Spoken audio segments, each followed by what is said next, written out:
Mike was in college when he decided to go into the ministry. He wanted to make a difference, and he thought that would be the best way to do it. His dad was a pastor too, so it felt like going into the family business.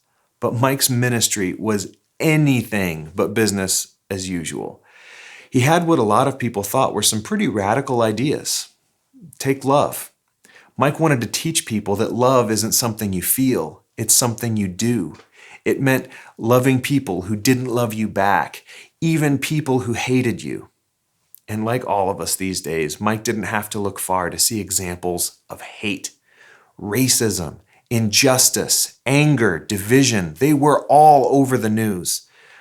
And Mike saw more than his share up close and personal.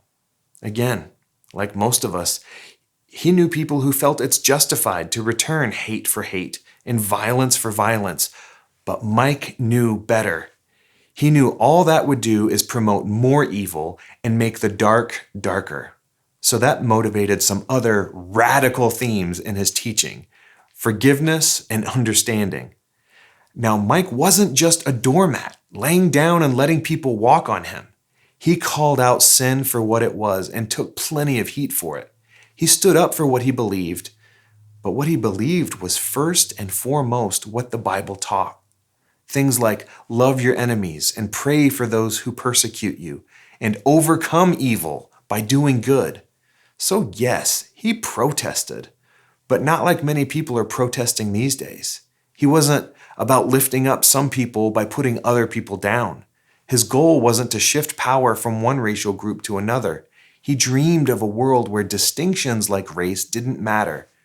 There is no longer Jew or Gentile, slave or free, male or female, for you are all one in Christ Jesus. Like I said, radical teaching. And lots of people who knew Mike thought his Christian ideals were too far out there and wouldn't make enough difference in the long run. But history would have to decide. Oh, there's one more thing about Mike. When he was young, his dad took a trip to Germany and learned all about the Protestant Reformation. He was so impressed that he changed his name and his son's to honor its founder, Martin Luther, making him Martin Luther King Jr., civil rights leader second, Christian first. Born this week in 1929. We'll see you Sunday.